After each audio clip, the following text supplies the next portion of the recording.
For all We three of live? them. We are, let's see, we are live. That's all I had, bruh. Yeah, me too. All right. Check. There it goes. Check, check, check, check. All right. Ooh, you're loud there. Yeah, I had to bring it back. Check, There's this little check, check. checking sound. Everybody's like, what the hell is this? All right, you can hear me okay? Yeah. All right, good. Uh Seems like it's been more than a week since we did this. Is that just me? It's just you because it flies by for me. Next thing I know, I'm thinking, damn, I got to start thinking about Monday. Work to do. All right. Well, Evie's with us. Thank you, Evie, for being with us. Um, Two people. So that means not even Sherry and Liz are with us at this point. Should, we've got no support. Three people they'll with be all us. right. Chime in, ladies and gentlemen, as you come on. I'm going to go ahead and share this to my page.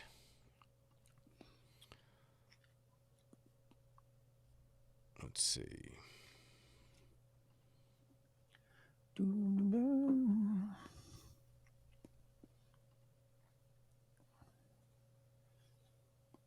Yeah, let me do that.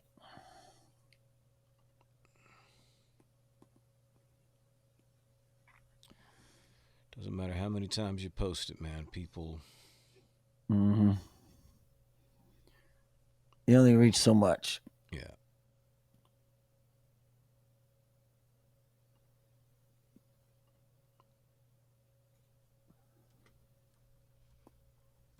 I'm just going to write, we're live and you're not. No.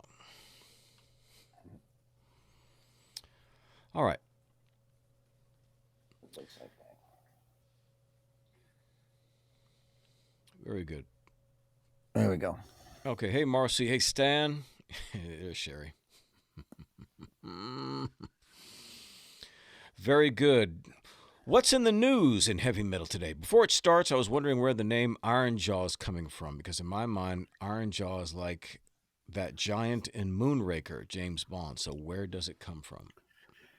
It comes from a Warlock song Okay. from back in the early 80s called Iron Jaw. It's actually a great song. We do it on occasion. We play it. We kind of modernized it somewhat. Maybe Right. kind of went from the 80s to maybe the mid 80s to the late 80s or the early 90s, maybe. Music wise, it's the same. I just kind of changed up some of the phrasing and made it flow a little better. But that's where it comes from. I think it was Clay who pushed Rick to use that name for the name of the band, because I don't think that was the original name of the band, or I don't know what the original name of the band was, but it's not Iron Jaw. It's a good name for a band. Yeah, it's right in there with Iron Maiden and shit. I mean, shit. Well, when you say jaw, though, it may not convey necessarily a power metal band. Right. You know what I mean? Yeah. Expect something a What do you little think? bit different. Yeah. I Maybe guess a I hadn't really. thrash I band, hadn't but put. Yeah. I could be a thrash band. I mean, I hadn't put much thought into it really. It was just after already being in Iron Priest, right. and now I'm in Iron Jaw. But I spent the whole weekend, dude, just shooting video of myself for the next song that we're about to put out, the Pyromancer stuff. So I spent all my spare time, every few hours here, and then had to go do something. Had to go to a Christmas party, Yeah. get bombed, and then wake up the next day and get over it, and then start filming again. And so that's what I did this whole weekend, was just film myself. You know how that goes, man. Setting up the lighting, setting up the room, and you think, it's gonna take a couple of hours, and you're like, hours later, you're still moving this light over here and this over here, and then you got to check it, and you're like, oh, that sucks. Now film me and zoom in and do, just getting ready, man. You always think it's gonna be a short ordeal, but it's not. It's a project. Yeah. Yeah. Yeah. I mean, I remember. I mean, I've simplified. I mean, obviously, you're doing music videos, so that's different. But I've simplified a lot of my processes Hmm. to a large degree, over the years, just because. And I remember though the early days when we first, even remember the videos we used to do. Yeah. We would set up like literal scenes. We set up just, Right. I mean, Yeah. like we had a script. Yeah. Yeah. Well, that's what this is, just like that. It was just like setting up one of our. Remember, we just changed the living room from. We just made the living room like a studio, and people came over the house and they were like, "What are y'all doing here?" It's like, We had some people. they never, People came from the bar. Like yeah, it was like a Wednesday night or something like that. And something weird. So people came over, they were just tripping. They're like, "What do y'all do here?" yeah, Because it looked like some kind of like scene from a like a porno or something. porn. Porn scene.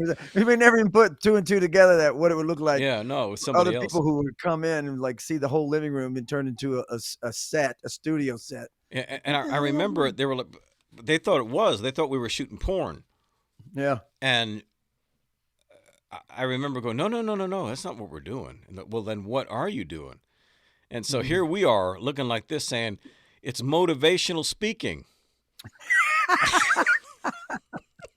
They're like, yeah, right.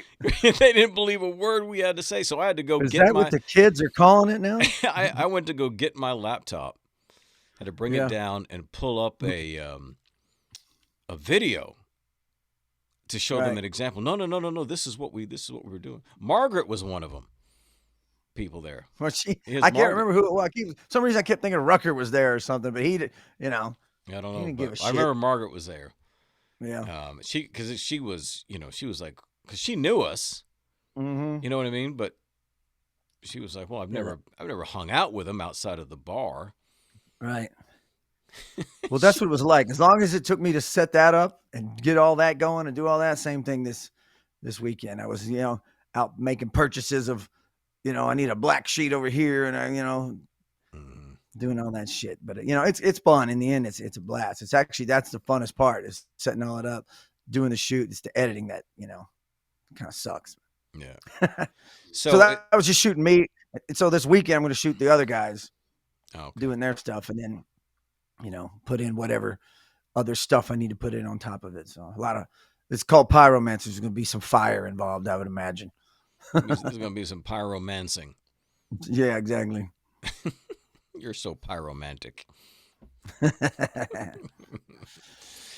Anyway, all right, Marcy's here with us. Thanks, Doc Buck, my man. How are you, Jeff Dennis? Right on. Lizzie. But anyway, so we've switched now to Metal Bros to a Facebook page in hopes of going more directly in regards to this. Lizzie was asking me earlier today about it, and I just said, well, this is one of those things where you just got to keep doing it. Yeah. It's so difficult to especially now, stuff like live video and whatnot is old hat. So Yeah. and you're also recording this for people who will listen afterwards. So you're expecting there's going to be some shelf life to this. But Right. And you never know on a Monday too. People are just first day back to work, burned out from the weekend. Are they at home chilling? Are they catching up on, just stuff, Monday's a burnout for some people sometimes, yeah. So just coming home off the first day of the week and just chilling, right, and not paying any attention to anything. But no, yeah. Well, the we'll feedback has been good. Yeah. The advantage we have is just the back and forth that we've been doing for years now. Right. So any real, we are both conversationalists, right? We're not shy type. We can engage people, but we've talked ourselves seriously, goofing off, all of the above for a really, really long time. So, that's really what we're trying to do. These are just, as we said, I think before, are just versions of the kitchen talks we used to have right way back when. So, Yep. Obviously, topically, it's important. There's things happening in the news, et cetera, et cetera. But, we don't want to be any one thing necessarily. It's just a Right. couple of metal bros talking about all of this stuff, and hopefully people are interested in that. Um, Yeah, it's Metal Bros, but to me, obviously, metal is going to be one of the things we talk about. But I think it's kind of like the perception or how metal dudes would view what's going on in the world, yeah, not just talking about you know Pantera and Metallica and shit all the time. But yeah, it's a good place to start. yeah, But I was always find it interesting to hear other people's perspectives. Sometimes you're like, I don't want to hear fucking Bono's political bullshit, but we're right. not Bono. No, no. And, I've tried really hard in all of, because I have my hand in a lot of other people's businesses and a lot of other platforms and different social media channels. And I have tried really, really hard to avoid the unnecessary pitfalls from talking about controversial things. Right. Over the last few years, it becomes more and more difficult because Sure. just things just go off the rails. Yeah. Now it's easy to just poke fun at things. That's easy to do. It's easy just to it's easy to ridicule the ridiculous. Right. Um, but at the same time, it's like, well, okay. Hopefully this insanity doesn't lead to something even worse. And, we can't Right. just play kind of SNL about it. Yeah. I mean, if it comes up, it comes up. I mean, I like to talk about it on occasion, and sometimes I don't want to hear about it at all. Yeah. But if something's kind of fresh in the news, or if something we're talking about relates to that, whether it was meant to be or not, it just kind of falls into place. Then, hey, that's going to come up. And we may talk about that shit for 20 minutes, but Yeah. join in for Christ's sake. This I wouldn't necessarily call this a complete escape from the reality of, Right. this could be that, or this could be, we could be talking about Joe Biden all goddamn night if you want to. Mm-hmm. Yeah. Um, Marcy says she's listening while she's finishing up some Christmas wrapping for the grandbabies. Ah, nice. You're gonna have to do that too, aren't you, man? How I many? think we already took care of that. How I many got you got? 5 of them. How many you got now? I A got baker's 5. dozen. Yeah, I got a basketball team at the moment. I got 5 of them, man, and I know my wife is in there taking care of some of that shit already. I mean, what presents to send, and then we've gotten easier. It's gotten easier for us. We just send money for the most part and say, you do it, and send it to my Right. daughter and say, here you go, Yeah. whatever they need. But I know she was actually purchasing presents. Yeah. Yes, she goes, yeah, I'm talking to your daughter right now. I'm getting this all out of the way. I was like, kick ass, man. We went to a Christmas party Saturday night for her work. Mm-hmm. We went to this I cannot remember the name of this fucking place for the life of me. It was like an Irish pub, English pub in like downtown Dallas, like high end one, like nice. Yeah. Like one of those that's at the bottom of some like office building or something. Mm-hmm. Yeah, I mean, it was really nice and fucking super loud, man. And we had our own little section, and we're all in there just getting bombed and hanging out and shit. And then like slowly one at a time, everybody had to go to the bathroom. And every time somebody came back, they're like, "Holy fuck, this place is packed, like jam packed with like 25-year-old kids, all dressed to the nines. All the beautiful like rich Right. Dallasonians, whatever the fuck you Dallasinians. It was a trip because you're kind of in your own little bubble, and you walk out there and it's just packed with people. You're like, where the fuck? And this was like 6 o'clock in the afternoon. Wow. The party started at 5. You're like 6:30. You're like, damn, man, this place is packed. Kind of a trip for an English pub. You know what I mean? Right. And you think too, the English aren't known for their food.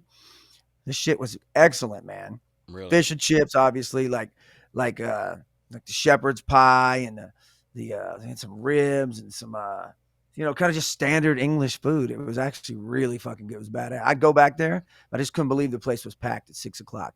I think there'd been soccer games going on, obviously, because when I walked up, I didn't know where to park, so I just kind of pulled in front of the place Yeah. because there's all these parking garages and all this shit, but there's people parked on the street too. So I come up to this dude and I'm yelling across the like patio at this dude, "Hey, bro!" The first dude I see, some big, massive motherfucker. He turns around and he's got his soccer jersey on, and he just seems like he's pissed or something. Like I think I had a feeling. I started thinking about it later. His team must have fucking lost today because you know how the motherfuckers are passionate about that sport. I mean, the shit gets torn down when people lose and shit. And he was just hammered. I can tell he was hammered. And he goes, "I'm parked right there." It was his truck right there, and he goes, "Just park in front of me." I was like, okay, bro, thanks. I can tell he was just gone. Dude, it was at 5 o'clock in the afternoon, hammered, man. It was a good time though. Small little group of us, you know. She works with a very small amount of people, and not even all of them made it, but it was all. And Scott Shelby was there. Oh, really? Nobody. Scott Shelby was there because he hangs out with one of the chicks she works with. Okay. So he came, so I got to talk. So we just talked music all fucking night. Yeah. Then we came back to the house and talked about more music. So it was awesome. He came back to the house with you? Mm-hmm. Yeah, he came back. I mean, because the party was at 5, and we're probably out of there it's 8 o'clock. Okay. We're done. You know what I mean? We've been there 3 hours, and we're like, God damn, it's only 8 o'clock. I mean, if all of us were thinking, just the way that the atmosphere and everything was just so like contained, you're thinking it's 11 o'clock, 12 o'clock at night or something. Yeah. We were looking at, God damn, it's 8 o'clock. Let's go home. Go home and we'll drink some more and listen to some metal. So, Scott lives over like Arlington, right? He's in Arlington, yeah. Oh, yeah.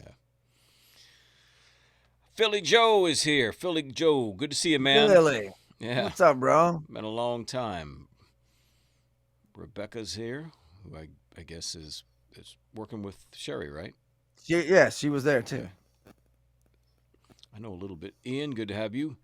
All right, so you're doing the Christmas party thing. You got that many people working for this place? No, it was a very small party. Okay.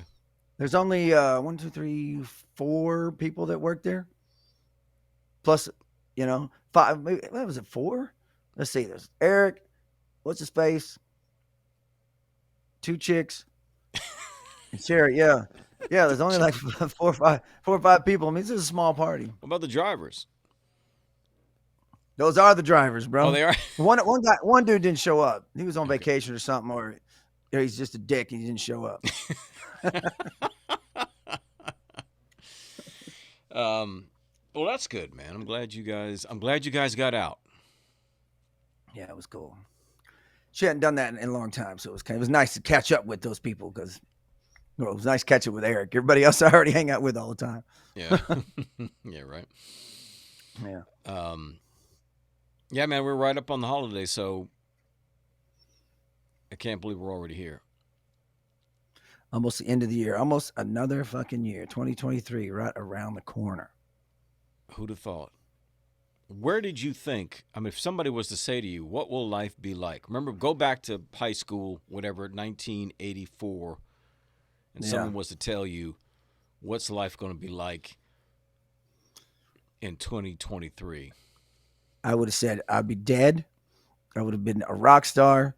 I would have had a mansion somewhere, and I would have been producing albums for many years already. I would have not been off the stage. My goal was to go to LA, get in a sign band, do that for, until you're about 30, 40, and then completely get behind the board, produce and discover other talent, work for a record agency or myself or do whatever. But it was to stay in music, but not be on the stage anymore. That was my goal. And I was hoping to do all that by, mid 30s. And, okay, but again, that was the plan. Right. But in 2023, did you still envision using touch-tone phones? I still was hoping for the brick, with the big brick phone. Yeah. We used to drive around right before phones came out. We'd drive around all the time, and we'd have a regular phone in the car. And when we pull up to like Chicks or something, when Ventura Boulevard or something, we pull up and we'd pull out the old regular phone with the cord on it and stuff. Like we're having a big important conversation and shit. My buddy had one of those brick phones though. He was one of the kind of guy that had to have all that, anything new like that, which that was very new at the time. Right. He carried around one of those motherfucking brick phones and shit, made phone calls and stuff. Yeah. Well, I remember when they first came out, the ones that you had a little carrying case for them. Mm-hmm. Mm-hmm. And dudes would come Yeah. in, like, when I worked at E. Fratelli as a waiter, they used to come in Right. and do that. Hey, there's Tim Laddie, bruh. Timmy. Damn. Hadn't seen that dude in a minute. There's another one. Back during that time when we were, when those people came over and thought we were shooting porn, Tim was around at Yes. that time. Tim was in charge of producing mustaches. He took care of the mustaches. Remember the first time we ever met with Jimmy? Yeah. They were still Oh yeah. only part of the. Tim was booking the bands, wasn't he? Tim was booking the band. Tim kind of brought us in. Yeah. And You know what I remember mostly about Tim is that there was some chick he met there right on in the very beginning, and he would always go out there and start dancing and shit, and he was throwing this chick all around the place, like over his body, over his shoulders, and all this shit. I remember Like 8 of us in there, just fucking, just bitches flying, man. That's one of the first things I remember. Other than he was like running the place when we showed up. Yeah. Mm-hmm. Yeah, but they had the Margarita Bar was under construction. Yes, for a long time. There was just a bunch of folding chairs in a circle, so it was like a mob thing. Yeah, you know what I mean? Totally. Run by Jimmy Baracco. And so I think at that time we were actually coming into, what were we offering? Was that when we were saying, hey, we'll do something? We'll do food or something. Free beer, free food, and that was just at the time just you doing his marketing. Yeah. Tim was booking the bands or managing or doing a little bit of everything, I think, at the time. Yeah. Well, that was your idea to say, bro, let's go in there and do a work in exchange, and get, because when I first moved down there, you were like, we got to find a watering hole, local. Yeah. And so we went to, what was the name of the Keller Tavern? We went to Keller Tavern, and so when we were there that first night is when we met Scotty and Ned. Right. Yeah. Right. So I remember telling you, dude, we're gonna fucking hang out at some place, and that's gonna be our drinking fucking place, and we're gonna run that motherfucker. Remember, I told you that before we ever even went. I said, I don't know which place it is. We're gonna go to this Keller Tavern and check it out. And I go this way, and I was thinking this. All right, this is the place. This will work. But it don't matter what place. It was like one of these places we're gonna just take over and shit. We get in there, and then remember we met Scotty. Scotty's gigantic, and Ned, and they were just sitting right next to us or something. He started talking. He says, "Yeah, we're doing a soft opening, down there at that place that used to be the old used to be nothing but an old gas station for as long as I can remember." Yeah. You know, and they turned it into a bar, and he said, "We're gonna do a soft opening." I was like, "Soft opening, bro." So we went to the soft opening. We did. And we never left.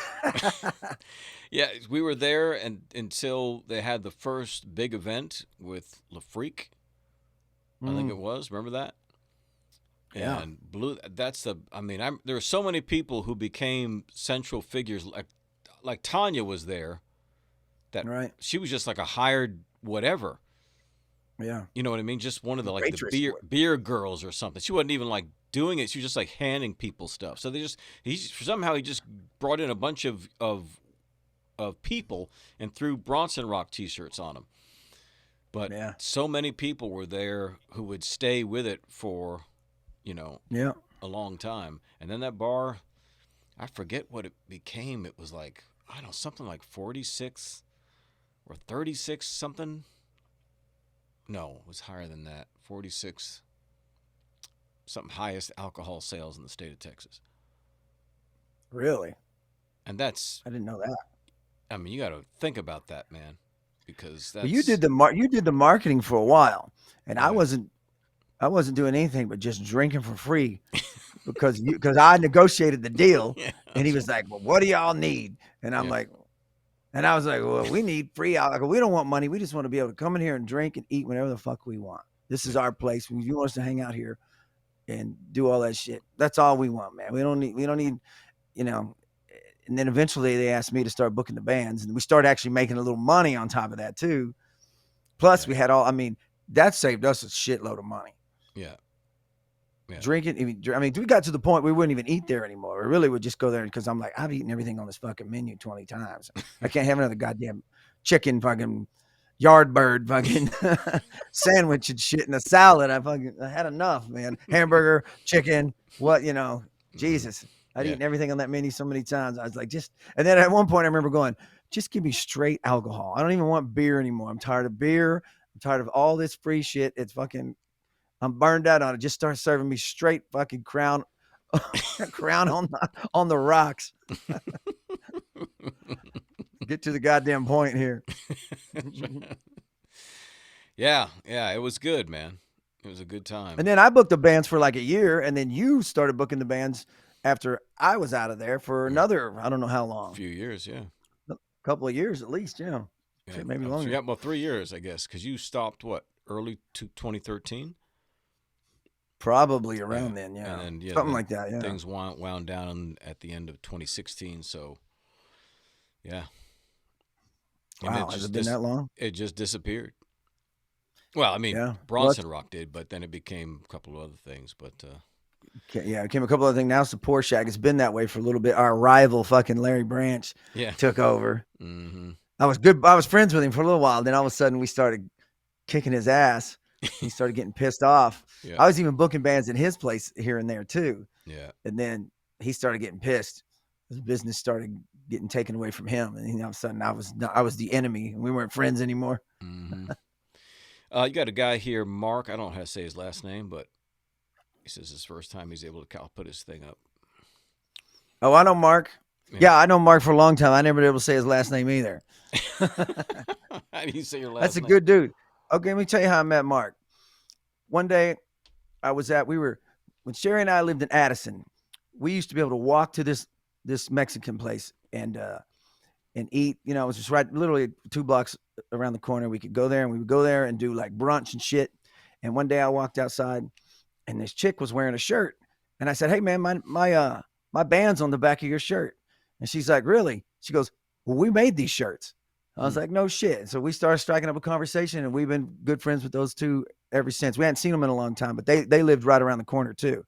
So we would meet them up there all the time. So any of these MXD award shows that anybody may be familiar with, some of the local people around here would be. We were, when Creeper was winning all the awards, and I was winning Drummer of the Year every like 2 or 3 years in a row. So, our names were always on all the shirts and stuff, and they were the ones who printed them. So that's how we struck up that conversation. Here's our brother, Kevin Rucker. Get her done, buddy. Get her done. Where are you on vacation now, Rucker? Yeah, no shit. Is he coming from Cancun? Is he live from Cancun? Live from Cabo Wabo. Cabo Wabo. It's so funny, man, because we're at this place in history where it has nothing to do with what you look like or what your profession is or anything. You can be the coolest person. You can be totally into metal, but totally into something else, all kinds of music and whatever. And so we're at this place in life where, man, you just hang out with people you like. Doesn't matter what, you know what I mean? The thing isn't so like speaking of Kevin Rucker here, he says, coming from Fort Worth, coming in hot. But so like we'll be like partying at like Rob's Billiards or something, and he's got like his golf stuff on, or you know what I mean? Yeah. But yeah, and then he ends up pounding, and he's the one who gets kicked out of the bar. Yeah. He's like, he's got the same attitude he's had for a long time. Fuck all the beer and shit. Just give me some shit straight on the rocks. Like I used to be. I was like, just give it to me straight on the rocks. I'm not fucking around anymore. That's right. But yet he plays in bands. He plays guitar. Yep. You never know. A guy like Kevin's he's unsuspecting. Yeah. But he knows everybody. You know what I mean? He gets around. So you might see him one day and he's playing golf with all these people, beating the shit out of them because he's like quasi-pro golfer. He's a pro at this point. You know what I mean? Next thing he's on stage with Pearl Jam. Next thing he's playing, he's got a wig on and he's playing with Pearl Jam. Then he's with Red Rockers. And then the Red Rockers. Then he's hanging out someplace downtown with Sheila at the top of some building at some restaurant we've never fucking heard of. Nice, like some steakhouse and shit. With three people who look like record executives or something. Yeah, then he's in Cabo Wabo. He and I almost started a tribute band a while ago. I remember we did it in his garage. It was going to be a Godsmack tribute band, believe it or not, just because I could sing that stuff really well. And it was like, and I play the drums. So I thought, because they do a dual drum solo. That was really why we wanted to do it. It was Terry Sims, because we wanted to pull off that drum solo thing more than anything. And we were fucking singing in his garage, just practicing in his garage in middle America. He just lived down the street from me. And I'm in there just singing, love, hate, sex, pain. It's screaming at the top of my lungs over and over and over again for like an hour. Just the same song. I'm just going, dude, your neighbors have got to be just been tripping, because I've been singing love, hate, sex, pain for a fucking hour. And we get fucked up while we're in there. We're drinking Maple Crown. And we're bombed by, after about an hour, it just hits us. And like one of his neighbors comes over and Kevin fucking trips. We're standing in the front yard and Kevin makes the longest fall I've ever seen in my life. Literally 2 houses down. He started fall. We're like, what is he doing? Where's he going? Oh shit. He's just falling and falling and falling across the street, another house down, and just right at the curb. Oh. And I was like, oh no, I think he just curbed himself. Like I thought he'd hit his face on the curb. Mm. And all he did was he had like a major scratch on his arm and shit. But it was like, I'd never seen anybody fall 40 yards and shit. I'm sorry, Kevin. I don't mean to tell that story, but he knows I think that's the funniest fucking thing in the world.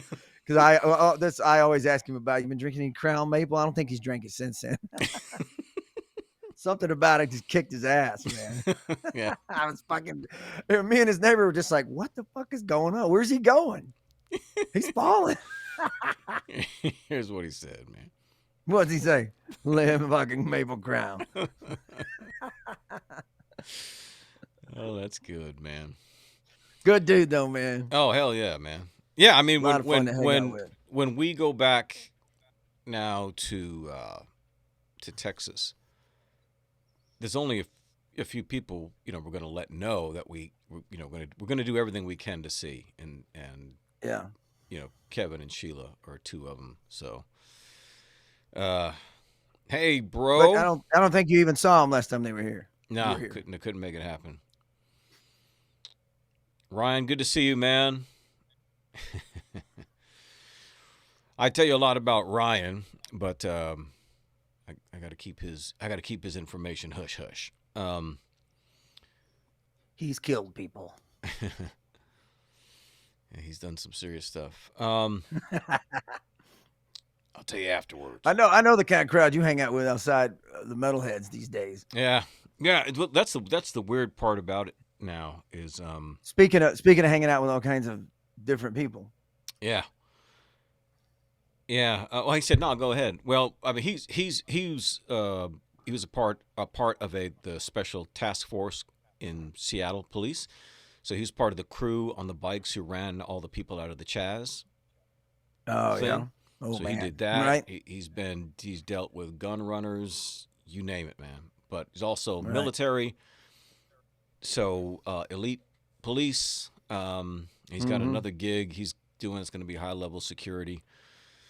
So yeah.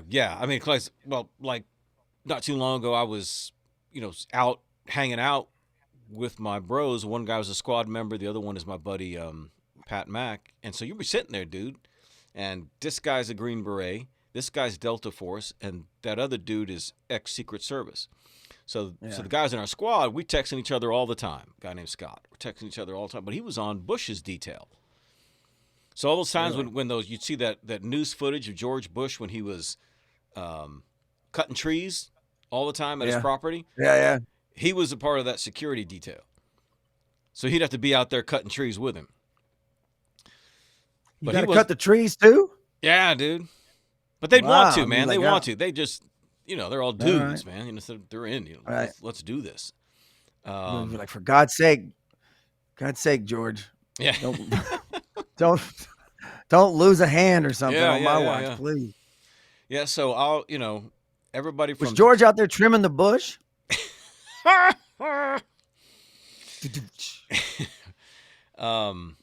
But yeah, a lot of those type of, and not people that I've never, it wasn't because of anything in my background Right. that got me there. It's just because one guy just kind of opened up that that door. But all those, they're all cool, dude. They're all dudes. You know what I mean? Yeah. They're dudes. They want to party. They love their families, their country, and Crazy about Elvis. crazy, crazy about Elvis. Free You know, falling. that's exactly what I was thinking. She's a good girl, loves her mama. It's funny, 'cause I just heard that song the other day, and I remember I heard it right up to the Elvis part, and I was like, okay, I've heard enough. So, I'm like, when I go to start a new job or do anything or hang out with people, like no one ever knows what it is I do outside of that job. I worked for years. I've always done warehousing and things like that. Mostly because that was the job you could get when you had really long hair back in the day. Right. It was either construction, warehousing. Warehousing was indoors. So I went with that. And so, and they didn't care if you had long hairs. So a lot of long hair dudes back in LA and stuff doing that kind of shit. If you didn't work at Guitar Center, you were doing that kind of stuff. Right. Yeah. But, and fuck Guitar Center. Take care, Ryan. So, good to see you, man. but now that I've shaved my head and I just look like a regular Joe to most people, they think I'm either ex-military. Some people think I'm either ex-military or a biker. Yeah. They have no idea that I sing and they don't know for a long time. And when they find out, they're always like, they just trip. I remember one time when I was working at this one company, I was a manager and stuff there. And, we used to have these meetings all the time. And once, I worked there for years before they found out. And one time we had a meeting with all the managers, and all of a sudden they start playing one of my live clips when I was in Alcoholic. It just shows up on the screen. And I'm like, oh my God, I'm up there banging my head and giving my life, taking my hair, and they're just like, what the fuck is this? And so that's when I was like, fuck it. I grew my beard out and my goatee real long. I was like, now the cat's out of the bag. Fuck y'all. Y'all should have never exposed me, because now, I'm going to fucking live it at work too. Now that fuck y'all. Yeah. Well, So I try to keep it under wraps. Yeah. Well, guys like us, our age group, by the time you get into late 90s, early 2000s, you got kids, you got, so you're not a scene guy anymore. Right. Right. You're just, so you're eventually going to adapt to your environment. You know what I mean? Because you're going along to get along. You got nothing really to stand for. And I think people think people our age, unless you're a metalhead, you don't know. You think they've outgrown it or whatever, and so you're kind of shocked when you're like, oh, really? You listen to that? Yeah. Wow. Because I've even had people say, well, what do you think I would listen to? I just kind of figured you listen to you look like you listen to classic rock or something, And I'm like, well, I do. I listen to that too, man. Yeah. But but I play metal. Well, that's the weird thing about heavy metal. I'll see some people who be the last people I would think. I'm talking like one guy, was his family super religious, dude.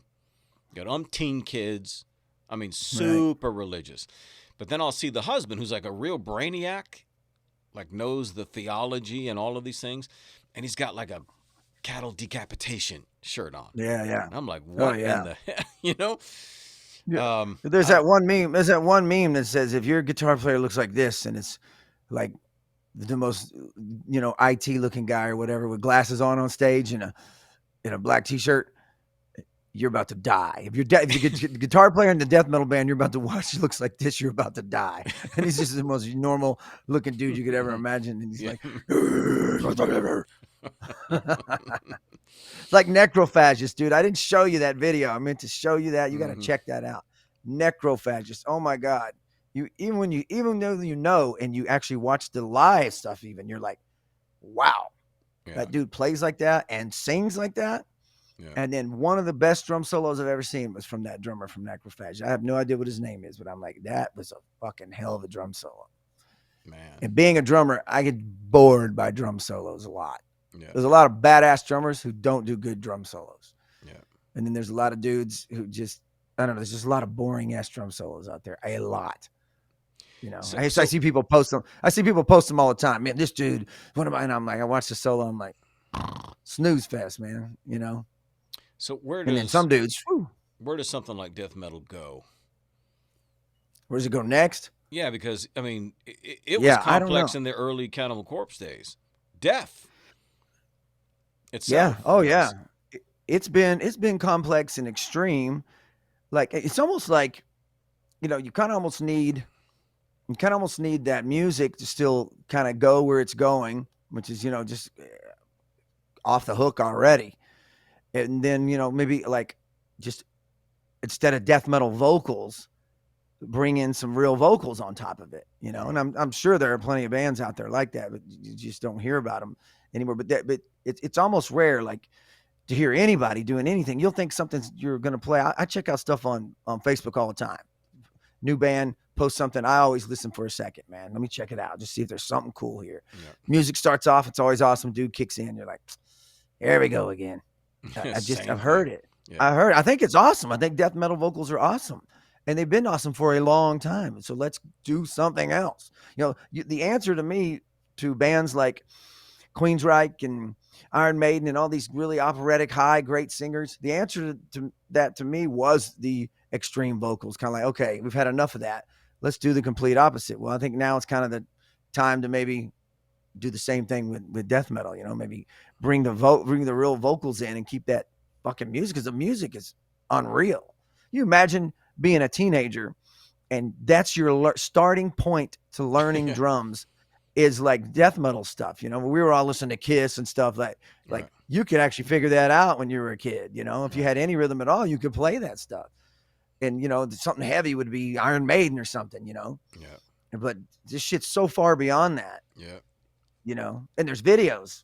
There's YouTube videos to show you these little techniques, these split techniques to make those double bass go. You know, and it's just a little subtle move back and forth. Just a little thing like this makes that fucking double kick with triggers go, and their foot's barely moving. And you got two. You know, of you them take like going. the day, you got two of them going, and their hands all at the same time, going 100 fucking miles an hour. You know, back in the day, it was like Dave Lombardo was like, that was power fucking Right. double bass. Like you're using your legs, you know. Right. You just ran a few miles during that song and shit. Yeah. Technique, man. The technique change. So imagine starting from that point rather than starting from AC/DC and stuff. Yeah. I mean, it's obviously technical prowess, but I think at some point you do lose a bit of that musicality. When you say that, there's a bit of that means clarity, that means melody. Yeah. And you know, which Right. And that, can easily become a bad word. yeah. And that's what I say. Maybe that's kind of what it needs, a little bit of that, you know, just to, I don't know, just for something new. Why don't we add some, you know, Well, I even mean- more of a Metallica type of a Well, I voice just- over yeah, a death metal. I was just gonna say I think that's where James Hetfield comes in. Not today's James Hetfield, but you know, go back to the first few albums. Well, yeah. You know, so just that. Yeah. It's gruff, but it's legible. Yeah. It's articulate. There's melody, but you know, it's all of the above. It's very masculine. I don't mean that in a bad way to offend anybody, but it just has that, you know, very black and white, you know, that tenor voice. So it's not falsetto. It's not, you know, singing up in the upper register. It's down here a little, but it's not, you know, that kind of stuff. Yeah. Cookie Monster. Which isn't it. I don't even know what that is technically. I mean, I don't know how to phrase it. It is what it is. But it's more like an instrument now than it is, you know, what you would classically understand as a vocal. Yeah. Yeah. It's like false vocal fry is what they call it. you know, and then there's, you know, then you got guys who can do like these pig squeals and like it's like ooh, Yeah. and all this crazy Mm. shit and inward breathing and Yeah. you know inward singing and all this kind. You know, Chicken was like that, dude. Remember Chicken? Yeah. Yeah. Yeah. He was The good, dude man. from yeah, and he would do all this kind of crazy stuff, man. I always thought he was a great death metal singer, Yeah, man. he had a bit of Good a he. showman too. Yeah, he. Oh, great. I had a lot of hopes for him. I thought this guy has what it takes to front a popular band. I wonder where the hell he's at. I ain't seen him in a long time, man. Yeah. I used to see him at the bar every now and again. Yeah, he used to hang out at Bronson's. Yeah. But he liked hip hop too. And so Mm-hmm. he was talking about kind of a hybrid Mm-hmm. of it wouldn't be a new metal thing, it would be more like he was already doing, he was implementing a groove aspect to Yeah. his death metal vocals, because if you follow, you know, what is typically death metal, Dying Fetus or that sort of, it's following the cadence of Yeah. wherever the rhythm is, whereas his would go off. You go against the grain, which is what you know vocals usually will do. You know, there may be parts of songs where you kind of mimic the guitar, but your job is to kind of create your own against Right. the grain over the top of everything and not sing rock with the guitars like that. Yeah. You know, but to go against it. Yeah. I'm surprised, you know, that you mentioned that. I'm surprised that that hasn't been an aspect that's kind of played more into like if hip hop didn't enter death metal more, Mm-hmm. like some, you know, like it had kind of infiltrated everything else and it infiltrated metal, infiltrated rock, and, you know, if pop songs. I mean, you know, it's infiltrated everything to where it's almost just commonplace in a lot of music, you know, especially pop music. You have the poppiest song in the world and some dude come in and start rapping on top of it. That's been going on for a long time now. I forget what Chicken's band's name was. Um, I can see the T-shirt, but I can't remember. But Oh man, I was know it too. If you hadn't asked me, I would know it. It'll hit me here in a minute. we saw them at the Rail, I think. I used to see him a bunch of times, man. We did maybe a show with or two with him too, but yeah, I used to see him in the early days all the time, man. They were always playing the rail. But he was great. I mean, Mm-hmm. even if you weren't a fan of death metal, especially if you saw him live, The fuck is the name of his band? I don't remember. It's a green lettering. I remember that. Yeah. Oh, it's just not even a weird name either. It's just very It's pretty perfect death metal straightforward. name. Yeah, Yeah. it doesn't have Who chicken. knows, man? I'm hearing a little cracking. I did too. I heard that too. I don't hear it now though. Okay, chicken scratch. Right. Chicken picking. Um, You know, but dude, just thinking about you know, I was thinking about that reaction video that you sent today mhm, from that dude. yeah. Oh, what is the name of that? What's the name of that? I didn't even know the name of that song. Like, what song is this? Until it started playing, and I was like, oh, that song. Yeah, something like that. It's like Yeah. oh, what's it called? Gas. Oh, what the fuck is it called? I'm not even having it pulled up right here. I don't have it on here anymore. Yeah, but it's a song you would recognize the melody. You would recognize it's an instrumental. It kind of goes ba-da-da-da-da-da, ba-da-da-da-da, doodle-da-doodle-da-doo. But it was all like flamenco classical guitar crazy shit. Classical gas was what Stan was Classical saying. gas, that's what Yeah. it is. I knew it was gas was in there somewhere. But I mean that was awesome. I remember the first time I ever heard really paid any attention to guitar like that was Al Di Meola and McLaughlin, Di Meola, and somebody else, man, live at San Francisco. Chick Corea, was it Chick Corea No, it wasn't or Chick Corea. It was Pablo somebody or Paolo? Pablo. Yeah, it was Pablo somebody. Yeah. Pablo Escobar. But I was staying at my mom's house, my parents' house, and I just was digging through their shit, and I just broke it out and listened to it. And I was like, wow, that is some amazing. It was all three of those dudes, man, just going off, just trading off licks and doing all kinds of stuff. and it was live too. And I was like, oh my god, that shit is amazing. It kind of like classical flamenco, fucking. Hmm. God, what is the name of those three dudes' names? Well, John McLaughlin was I know it's one. John McLaughlin, McLaughlin's one of them. Al Di Al Di Meola, Meola, and there's another dude, Paco something or other. Paco Lucia. Was it Mm, Paco Lucia? fuck, I don't know. I can't Come remember. on. I don't think so because I'll know if I hear it. But it was live in San Francisco too. It was awesome. Yeah, I'll find out. But yeah, I discovered Al Di Meola from a guitar teacher who, in when I was in high school, I was probably a sophomore or something like Yeah. that in high school, and he gave me an album to take home, and yeah, Paco de Lucia, Right. Friday Night in San Francisco. That's it. That's it. It's awesome. Yeah. So he was the first. I mean, he was the first shredder I ever heard. Right. I mean, discounting. I mean, Eddie wasn't really a shredder Right. in the classical sense. His leads were just crazy, but he wasn't like Mm-hmm. just going up and down the neck a lot. He was just doing Oh all yeah. kinds of stuff, tasteful. Yeah. Again, which is another that's a Daryl thing, Right. you know, because Daryl just didn't just run up the neck to show how fast he was. You know, Mm-hmm. he just did whatever he felt like made it a good sounding solo. Whether it was minimal, like it's not like look at the notes in Walk. It's not. Right. We used to see his solos back in the day when he would Yeah. do his thing.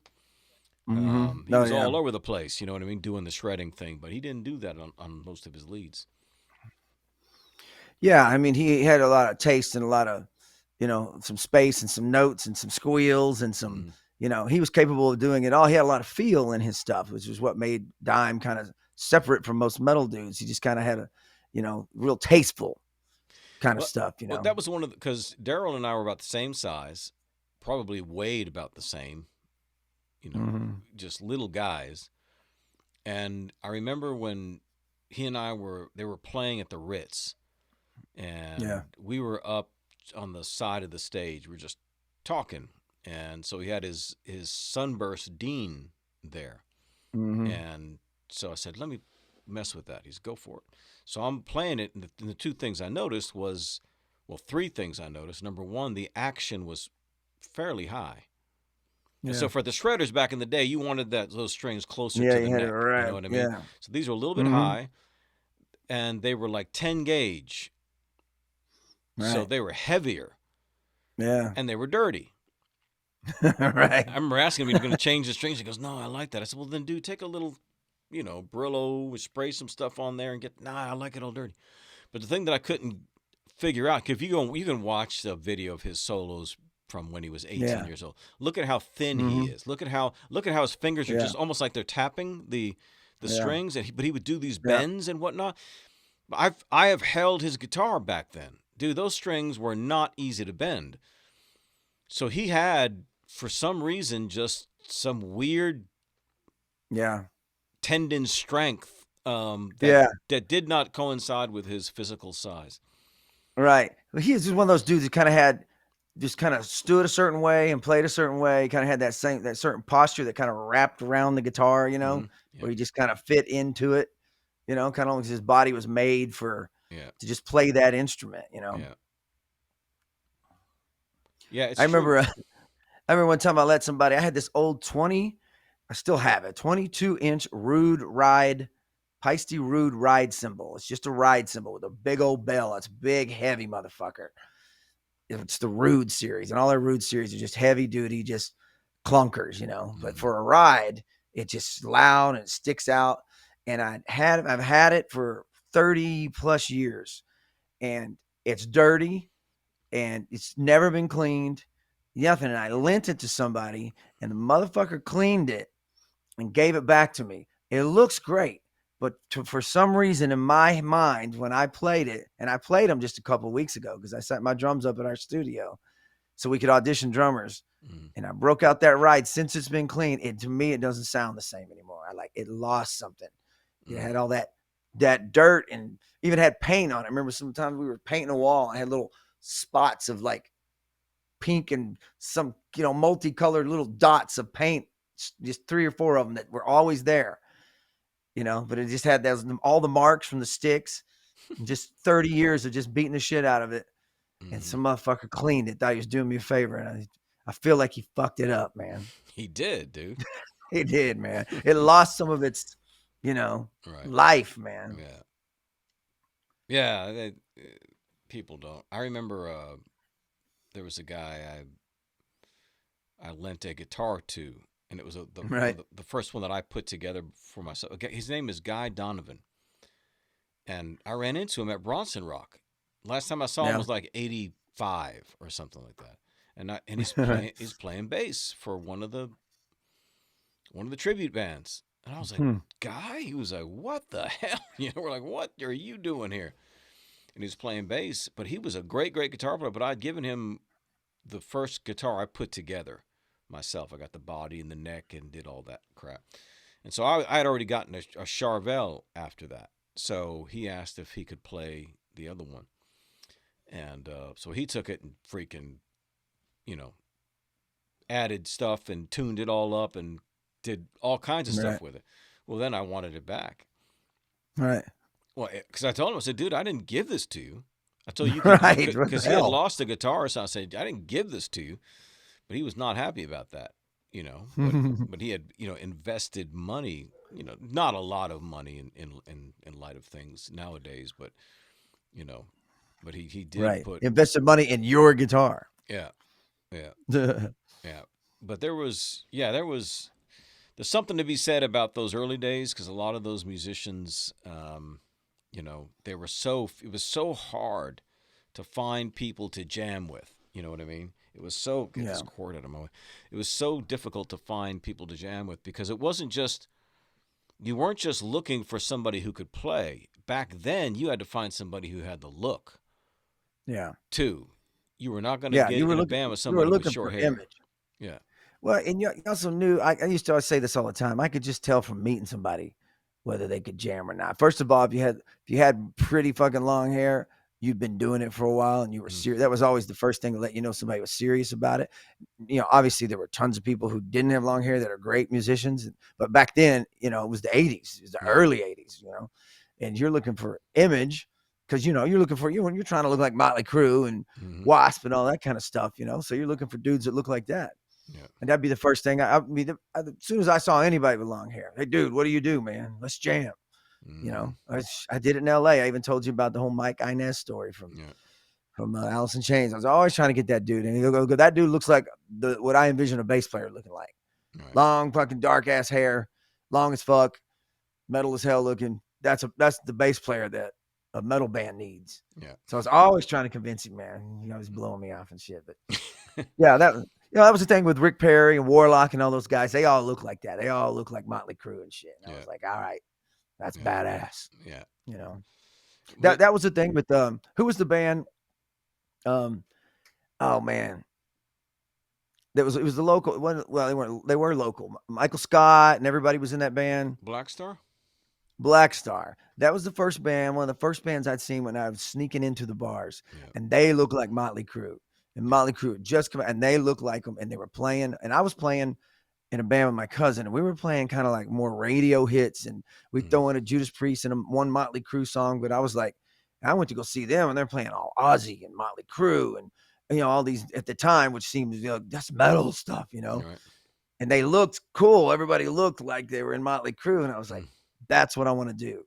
Yeah. I knew it from instantly. They were the first band I saw locally that told me because I look like that too. So I was like, that's what I'm looking for. I'm looking for all my dudes to look like that shit. Yeah.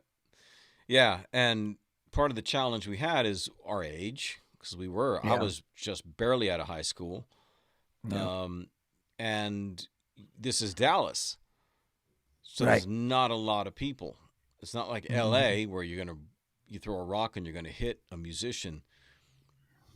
This is Dallas. So it's going to take, some work to try and find somebody who can look. It was too, and simultaneously you had the underground that was getting started. You had bands like Warlock and you had Rigor Mortis, which came a little bit later. but you had all these underground Rotting Corpse, all these bands that were playing the just shitholes, Rascals, which I Right. played with. I played there with Rotting Corpse, Tombstone Factory. These were just dive bars. I mean, these were bring your own booze kind of party houses to a certain extent. Right. They were all getting busted. Cops would show up and show you, be standing out there. I remember buddy Rodney was standing with a brand new full bottle of whiskey, and a cop came up with his flashlight and just smashed it. Oof. Told us to get the fuck out of here. We were Mm. underage. He knew everybody in there was underage. Yeah.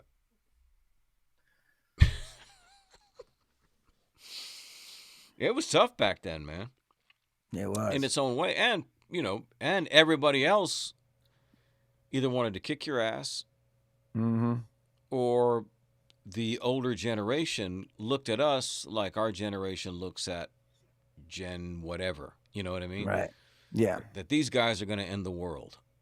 Yeah. So we looked extremely weird and very offensive. And again, we're in Texas. So the people who wanted to beat our asses were all ropers, cowboys. Yeah. Mm-hmm. Which I never could figure. I think we talked about this. That's the one thing I never could figure out. Because I still hear country music around here. You probably hear stuff too when you go into stores and whatever. Oh yeah. And definitely. it's stuff about a bar. It's stuff about a hometown girl. It's stuff about grandpa's this. All this stuff, all sappy, all trying to be creative with some new twist on, hey girl, it's a song about her jeans in the summer of 2005 or whatever. That's all that it is. It's amazing that people, because our music was violent as hell. Yeah. We were screaming for vengeance. We were talking about all this sort of stuff. And there was no fights. But that these people writing all these love songs, these cowboys are beating the shit out of each other.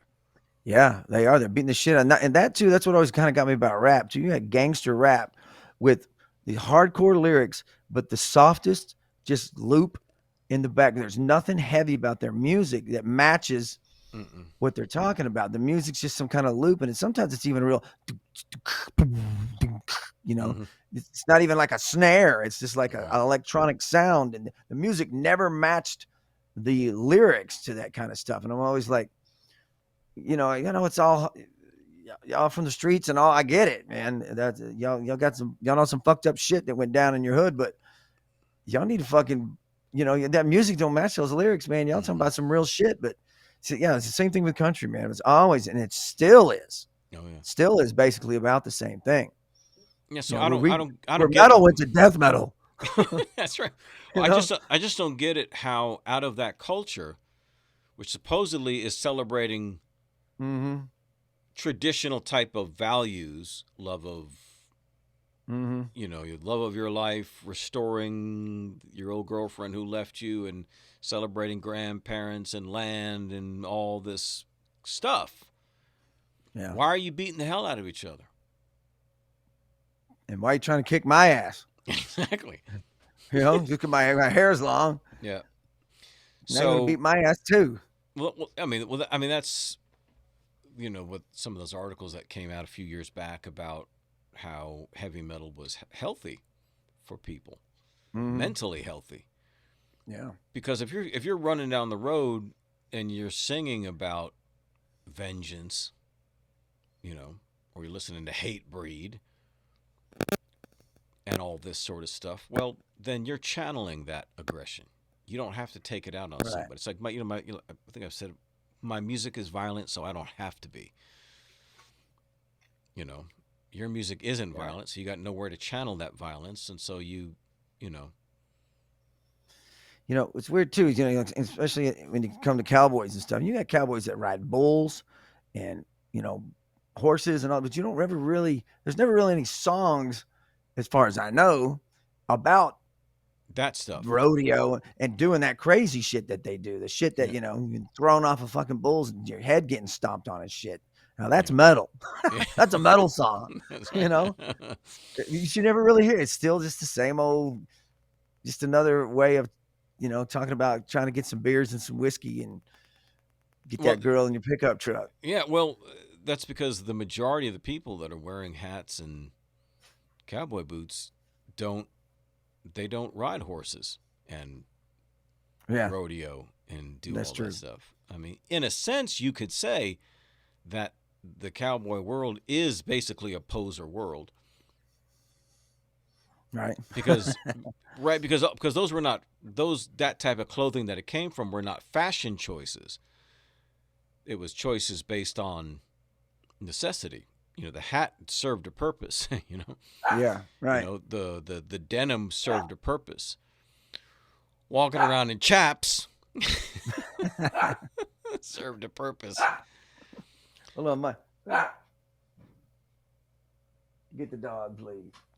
Now I could not ever figure out what the cowboy boots are for because there's no sneaker bottoms to those things. That's you know what I mean. There's nothing. That's got to have something to do. That's for riding horses and shit. Yeah, right. You know what I mean? That's the purpose for riding horses, not for doing the two step. I guess. I don't know, Yeah, it's got to be because I mean, but it works for the two step, obviously, because you can take 2 steps to the side and one to the left, and you're good to go all night long. yeah, Boot scoot boogie. yeah. It's always been a love hate. I mean, I've grown to I got to appreciate some of the Texas country, some of the red dirt Hmm. stuff that was going on. I dug for a while. When we used to book him, Cody Jinks, at Yeah. at Bronson Rock way back in the day. Cody Uh, Jinks was in. You know, Cody Jinks was in Alcoholica before I yeah, was. yeah, Yeah. yeah, yeah. So he's metal. I remember telling him that, Hmm. or talking to him about way back in Yeah. when he was at Bronson Rock. Um, but he'd had a couple of albums out by then, Yeah. but he hadn't become, what he is now. But yeah, that just seemed to me I could greater appreciate that classic, especially that outlaw country. Hmm. You know what I mean? That Merle Haggard, Waylon Jennings kind of stuff. It just was very, just a lot more real, Yeah. And but then I would hear the stories.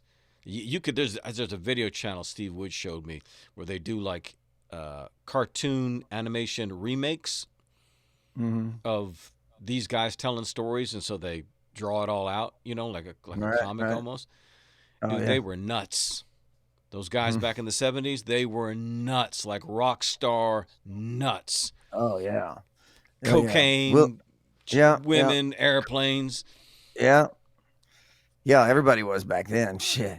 Everybody did this. Everybody was on the same level as far as that went. Yeah, From Mick Jagger to fucking Merle Haggard. You know what I mean? they were partying, man. Cocaine was cocaine. Yeah. But it did. I mean, it did. I grew to appreciate it. So like if you look, I forget which album it is, but a lot of like Cody Jinks's lyrics are like, damn. You're like, dude, that's a song. I mean, he wrote Right. a song. You Many know, of them. and that Texas Red Dirt was kind of the anti Nashville thing on purpose. They were like, Yeah. we're the anti Nashville, all that Yeah. bubblegum stuff, is just why they kind of started. It was kind of smart. You know how we talk about, someone would just come along and kind of start a metal record label.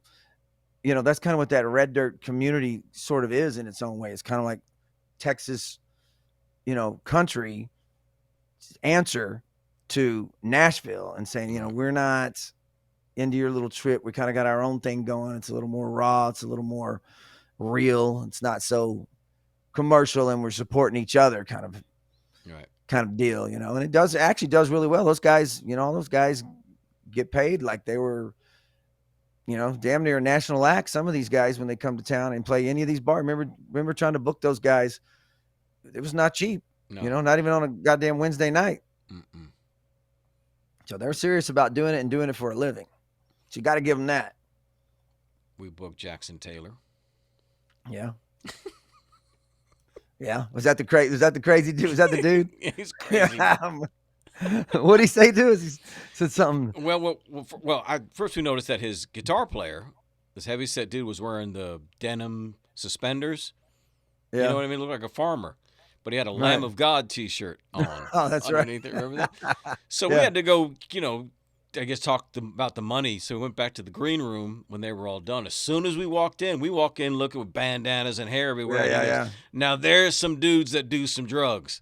Right. Right. So he was like, Where's "Wanting to it see, at? He's like, what? He's like, where's it at? where's it at?" Cocaine and we shit. ain't got nothing, bro, but Bud Lights. Yeah. Yeah, he was ready to party. I think we already gave you some of those. Too many of them. Yeah. Yeah, I like Jackson. Okay, Mark said a tall boot. Hugging the calf, the cowboy boot was meant for protection and keeping the foot firmly anchored in the stirrups while riding. The angled heel sits securely in the bottom of the stirrup in order to prevent slippage. Unless you live in Frisco, it's required concrete cowboy attire. That's a good word for it, concrete cowboy. Right. Thank you, Mark. Suda hoodle little link. Yeah. That's exactly what it is. It's. I assumed it was more. It had to have something Yeah, to do right. with riding. Yeah, but but it's not a from moving around and doing work on a ranch. It may not be the best because you're not gripping anything with that. Yeah. With that boot. So if you're wearing that boot, it means you're going for a long ride. Right. So it's being used over a long period of time, and then it goes up high. Yeah. Because that's going to be more protection for your lower leg, and and all that sort of stuff. So but who cares? I mean, it's fashion. It's been fashion for a very long time. Long ass time. Yeah. It's funny how when the disco thing came out in the 70s and John Travolta did that, and then let's like a couple of years later did the exact same thing for Urban Cowboy and started that whole craze. Yeah. No kidding. You think about it, he just went from one extreme to the other. Mm-hmm. And as danced far in as both those movie of them. roles. Yeah, the dance his ass off in both of them. Yeah, those are. I mean, I saw both those movies probably a shitload of times. Mm-hmm. Yeah, I mean the Urban Cowboy one was actually I dug it because that was the kind of cowboys we grew up around. That was that attitude. Yeah, I saw. I mean, anything that had a kind of a musical theme, or even like the Prince movie, Eddie and the Cruisers. Yeah. I mean, me and my cousin Storm, we would go like the drive-in, not the drive-in, but just the regular, like the dollar theater, the cheap theater. Once that motherfucker was there, we would go see that damn thing over and over, and let's go see Prince fucking Purple Rain for the 10th time, and I didn't even care what kind of music it was. But I tell you what, I do not like. I hate musicals. I can't stand music. Musicals. Yeah. I can't. I mean, like I can remember even when having to watch Disney with my kids and stuff or anything like that, they always would break into a song and just be like, oh, it just drives me nuts, man. For some reason, I hate them. Yeah. I hate them. Yeah. There was a lot of they were just kind of glorified music videos. Yeah. Back in the 80s, and yeah, I mean, I lost count of how many times I saw Purple Rain. Yeah, anything just related to music in that life was just always. I didn't care who it was just cool, man. Yeah, there wasn't much for metal. No, back then. No, not at all. Metal was I can't even remember like a rock movie. Yeah, it was all live stuff. You had Zeppelin live and everybody. That was always badass too, though. Always has been. Yeah. Yeah, I mean yeah, back then, because everything was so hard to come by and there wasn't a lot available, you would latch on to anything, like you said, that was musical. Yeah. Just because it was music. Yeah. I remember the old comedy records too, though, man. I had my first experience with any kind of like black culture was Richard Pryor. Somehow I got my hands on a Richard Pryor album. I had Steve Martin and Richard Pryor, and I don't know if I got it from my dad or where I got it, and I would listen to that, and I thought Richard Pryor was fucking kick. I mean, he was obviously, but I thought as a white kid, I was like, okay, there is a difference between the way they think, talk, act towards each other, and he was using the N-word every 5 minutes back then. He was talking about cocaine, and he would just have these crazy stories about, I'm gonna do a bunch of cocaine. And there was this one story about I'm gonna go get up on the roof. I want you to run around the house 3 times. I'm gonna jump off on your face. And just, in the way Richard Pryor would say it, I was just a crazy, just completely nuts story, But just to emphasize how high he was and how fucked up they were getting, Jack. And he would tell the stories, and oh my God, it was so funny. And I just thought, okay, this is a different upbringing than what I have. But I appreciate it, and I appreciate his humor, and I appreciate him just cussing and just saying whatever the fuck he felt like saying, and messing with the audience too. Yeah. He was the master. That's Eddie. If you look at Eddie Murphy, Dave Chappelle, especially Eddie Murphy. Eddie Murphy ripped him off to the T when he did Raw and all that stuff. I mean, it was a Richard Pryor show with Eddie Murphy dressed in 80s leather. Yeah, that's all it was. Exactly. Yeah, I mean, because back then, so Steve Martin was awesome. Wild and Crazy Guy album, whatever that live album was, that was fun. That's where you heard King Tut first. Before they did the SNL performance of it and became really more mainstream. But you'd never heard comedy. And Steve Martin was so odd and so unique. And you ever see him on the Tonight Show? I'll still watch a skit every now and then when he'll come on and do his little stand up. And his stand up would almost intentionally just bomb because it was so odd, but it was still funny because it would bomb, and he would just be like, oh, well, he'd just do some, just some weird Steve Martin thing that would make it funny. You can hear Johnny over there laughing at the shit that's bombing. And he would come on and just have conversations with Johnny about the oddest shit. He was just so weird and so unique. And then all of a sudden one day he was like playing dads and stuff. Yeah. He was this dad, this thoughtful, now insecure, upper middle-aged guy. With 18 kids, 12's enough, he would just have all these, and all of a sudden he was just, he went from The Jerk to like a couple of weird movies, and the next thing 10 years later, he's just pure dad. Father of the Bride. Pure dad roles. Nothing odd about any of his sense of humor. Father of the Bride. That's the shit. Cheech and Chong, that fucking stuff was hilarious. Oh yeah, that was the first. Comedy albums were killer. Those comedy albums were, that's what turns you on to drugs right there. Right. You know what I mean? Because you didn't know nothing. I mean, they would talk about stuff about drugs, and we didn't know what they were talking about. Right. Smoking a lot of weed and shit, man. Yeah, but all the different characters that they would do. I mean, because that was our version of what it was like before television, and people would gather around the radio.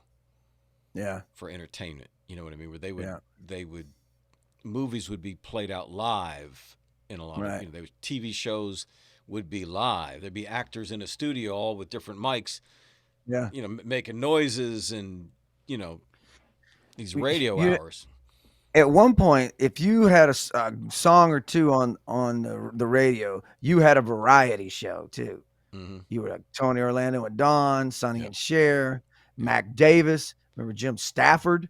Had I don't like spiders and snakes, because he had one or two songs, but he had a damn show on TV. Yeah. And I remember one time seeing Richard. I thought for the longest time it was Saturday Night Live, because Gladys Knight and the Pips would go on Saturday Night Live all the time. But one time it was just the Pips, and I kept thinking this is a Saturday Night Live skit, and I finally realized it was actually a Richard Pryor variety show that he had on TV, and it was just the Pips. Ladies and gentlemen, the Pips, and they just all the music.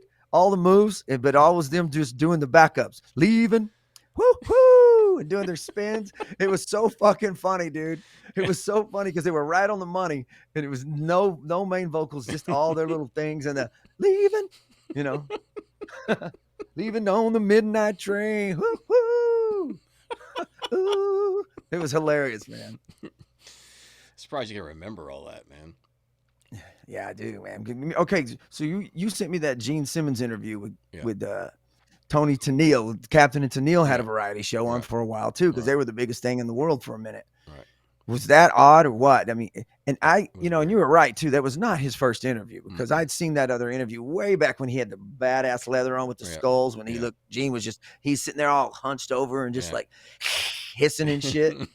The audience looks Yeah. Delicious. Yeah.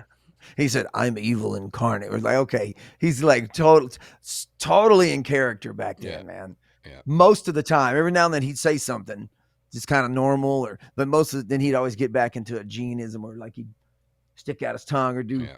do something, man. But what was funny was how excited Tony was her name Tony Tennille? Is that Tony it? Tennille, yeah. Tony Tennille was so excited to like see him. She Yeah. was like a little kid or something. And it was Yeah. what I noticed and we noticed too is she said Gene had come over to our house and had dinner with us a couple of days ago without his makeup on, and Yeah. he is the nicest, most handsome man in the world. And you can tell he's like, "You're fucking up my vibe, bitches." You know, I'm Gene Simmons right now. I'm sitting here with my dragon crotch in your face, and you're telling me what a nice fucking Jewish boy I am at dinner and how polite I was. Dragon crotch.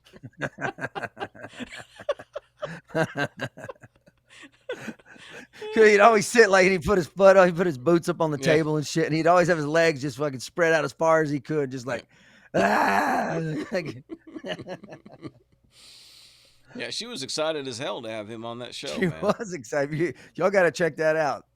Tony Yeah. Tennille interviewing Gene Simmons. Yeah, look that up on YouTube, Tony Tennille. Yeah, what was it? Love Will Keep Us Together. That was the Yeah. song, right?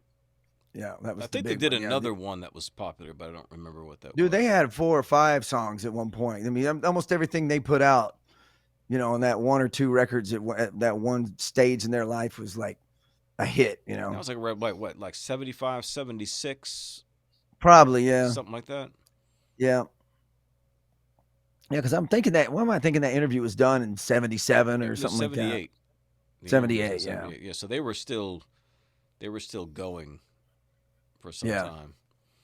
And Take care of Marcy.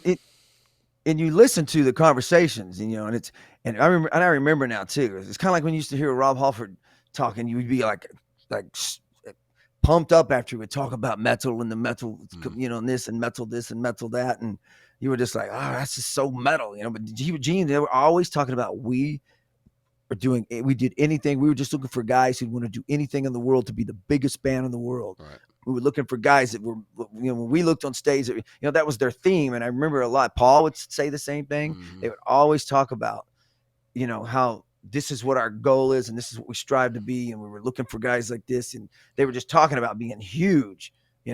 All they talked about. And then I remember I was watching that, those interviews that you and I were watching, and it went to the, oh my God, what was the guy's name? Tom, that smoked the cigarettes. Oh yeah. And he would and Ace was hammered on that one. Oh, Ace is laughing so and giggling. mad. Oh my God, and Gene was just, you could just see the hate in Gene's, and Ace was fucking rolling, bro. And Peter, it got Peter going too. And Peter's laughing because Ace is laughing with that high squeaky, like just fucking hammered. Because you see those interviews of him all serious, just Gene. Yeah. And then next thing it's the band and Ace is just gone, man. Yeah. It's probably why they let Gene do a lot of the interviews. Yeah. Because the only way you're going to get Gene to do all the interviews is so Ace won't show up. Yeah. Yeah, exactly. Exactly. Yeah, it's hard to believe they still do it. How many farewell tours have they had now? I know. It's like done, man. Yeah. All right. Speaking of done, Evie had asked if we'd seen the Ronnie James Dio documentary. I haven't seen it yet, but I haven't either. I do want to see it. Yeah. I definitely I want to see I it. need to sit down. There's a few things I need to watch that have come. I haven't seen the Randy Rhoads thing either. Have you? Yeah. Oh, no, there's a wait. Randy I Rhoads may thing. have. I may have seen that. I've seen Fairly something. new. Couple Yeah. of months or so. Yeah. I haven't seen it either. Mac has a T-shirt that a friend of ours made for him, and it says Daily Dio, because that was Mac used to run a gym with another guy, and the other guy loved Dio, so they played Dio every day, so they called it Daily Dio. So he made him a shirt that says Daily Dio Beta Blocker. So if you listen to Dio daily, it'll block all the betas in your Right. life. I'm like, okay. It's like mandatory Metallica. Yeah, you have to explain that T-shirt because nobody's gonna have any idea what the hell that means. Right. Daily Dio beta blocker. But yes, that is definitely a must see. Thank you, Darcy. Thank you, Evie. Jeff Dennis, of course. Mary, Sherry, Ian, Suzanne. I don't know if all these people are necessarily still here, but Stan, of course, everybody who came earlier, Mark and Tim and Ryan and so on. But good to see everybody tonight. Thanks for, we'll be again continuing to live stream here on Metal Bros Facebook page. We will get more organized. We will try to focus, get things more, we're kind of getting our footing, but I think we've got the kinks worked out for the most part. As far as the tech goes, we've got a dedicated page for this, and so we're just going to keep pushing and see where this takes us. But thanks for everybody for hanging with us. And Todd, stay on. Ladies and gentlemen, we are out in 5, 4, 3, 2, 1. Todd Pack, and whatever you do, Don't suck. metal up.